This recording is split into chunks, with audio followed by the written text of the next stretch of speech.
Long ago, the Eastern Plaguelands stood as the pride of Lordaeron, a shining example of the kingdom's prosperity and grace. Vast fields rippled with golden wheat beneath the gentle touch of the sun, while thriving villages echoed with laughter and the everyday bustle of trade. Towering oaks and elms lined the roads, their branches forming canopies of dappled light. At the heart of this flourishing domain was Stratholme, a majestic city whose marble spires and elegant arches seemed to scrape the very heavens. The bells of its grand cathedral tolled in joyful celebration of harvests, festivals, and the endless possibilities of peace. Yet, beneath this veneer of tranquility, doom quietly gathered. The plague of undeath, seeded by foul sorcery and tainted grain, slithered through once thriving settlements. At first, sickness crept in, claiming lives with a relentless grip. Then came the horrific transformation. The dead rose from their graves, enslaved to the terrible will of the Lich King. Families turned on one another in madness and despair, and the serene farmlands descended into chaos. What had once been a realm of promise became a stage for fear, death, and the unholy horrors that walked in the plague's wake. That shining chapter of Stratholme's history ended in a single harrowing decision. As the plague loomed, the fate of the city rested on a desperate act, the purge of its citizens before they could succumb to undeath. Flames devoured the wooden homes. Screams echoed among the once lively markets. In the aftermath, Stratholme became a necropolis. Its charred walls loomed like silent sentinels of guilt and sorrow, and the ashen streets wanderers tread upon are haunted by the restless spirits of those who perished there. Now, dark magic courses through the abandoned plazas, a constant reminder of the city's grim fall from grace. Today, the Eastern Plaguelands are defined by despair. A sickly orange glow clings to the sky, casting a hellish light over terrain shattered and broken. Rivers, once lifeblood to the farms and fields, run dark and tainted. Flickers of necromantic energy hang in the oppressive air, whispering of dark forces that still corrupt this ravaged land. In the southeastern corner stands Light's Hope Chapel, a small but radiant sanctuary spared from the creeping decay. Its walls shimmer with a holy brilliance, a stubborn flame of hope in a sea of darkness. Here, the Argent Dawn, a steadfast assembly of warriors, priests, and adventurers, has held back countless assaults by the undead. In one of history's most pivotal moments, they repelled an overwhelming tide of death at the Battle of Light's Hope, the sacred ground itself empowering their stand. Even now, the chapel's glow invites heroes from across Azeroth, guiding them toward the promise of reclamation. To the north lies the ruined heart of Stratholme, an enduring icon of woe. Shadows of its former people wander through scorched courtyards, doomed to repeat their final moments in a silent dance of regret.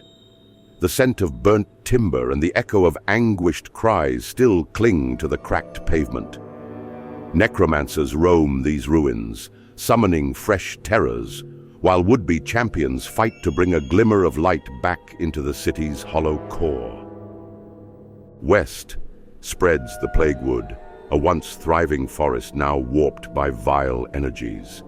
Trunks of ancient trees stand warped and blackened, their limbs contorted as though straining toward a sky they no longer recognize. Toxic pools bubble with virulent slime, and skeletal creatures prowl through the undergrowth. A necropolis floats ominously above, its looming presence casting an unholy pall on the forest floor. Here, necromancers ply their craft, unbound, the reek of their magic poisoning the very air. Further northeast sprawls the Noxious Glade, a swath of land consumed by necromantic taint.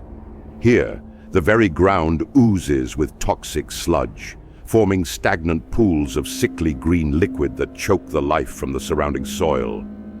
Twisted fungi, engorged by plague and the lingering magic of the undead, sprout across the landscape.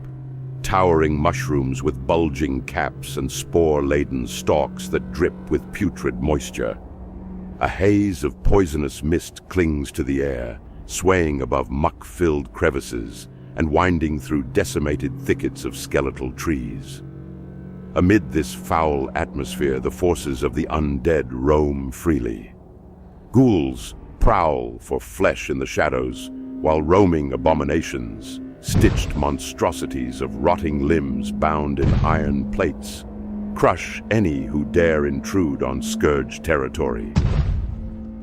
Necromancers and Death Knights, bolstered by the corrupt energies of this place, use the Noxious Glade as a staging ground for their dark designs, hidden away from the prying eyes of the uncorrupted. In the southeast stands Tyr's Hand, fortified behind white stone walls that defy the orange-hued sky. While its battlements and vigilant guards project a sense of refuge, the enclave is ruled by the Scarlet Crusade. Consumed by zeal, the Crusaders' fervor blinds them to the innocence of most who wander their way. Their rigid fanaticism sows distrust among allies and hinders the broader war against the Scourge. For all its apparent safety, Tyr's Hand remains trapped by fear and paranoia, an uneasy beacon amidst the gloom. Near the very center of the Plaguelands lies Corin's Crossing, its broken timbers and vacant streets marked by death and disuse. The echoes of laughter, bargaining, and neighborly chatter seem woven into the silence, as though the village itself mourns its fate. Some claim to hear distant whispers on the wind, reminders of the lives and dreams that burned out when the plague swept through. Though battered and scarred, the Eastern Plaguelands remain a stage where heroes persist in defying the darkness. Warriors of the Steadfast Order stand guard beside like-minded adventurers, purging plague cauldrons, toppling necromantic strongholds, and maintaining a tireless vigil against the relentless tide of the undead. Hope, however tenuous, flickers in the hearts of those who refuse to see this realm consigned to oblivion. But redemption here is no simple task. The land's wounds run deep, its very soil and air steeped in a creeping malevolence. Phantom-like wraiths glide among broken crypts, spectral eyes glowing with centuries of pain and vengeance. Plague-twisted hyenas stalk the outskirts, snapping at any who dare venture near, and shrieking bat creatures swoop overhead, drawn by the stench of rot that hangs thick in the gloaming skies. Countless other horrors roam these cursed plains, unholy abominations and twisted beasts beyond mortal reckoning, each a living testament to how formidable the darkness truly is in this realm. Yet, in every swirl of ash and every flicker of holy luminescence, one truth endures. The spirit of these people is not so easily extinguished. Though shadows loom over the horizon, hope still dares to shine, and defiance still stirs in those who stand against despair. In the Eastern Plaguelands, the battle continues, fueled by resolve and faith, in a day when this haunted land might finally be restored to the glory it once knew.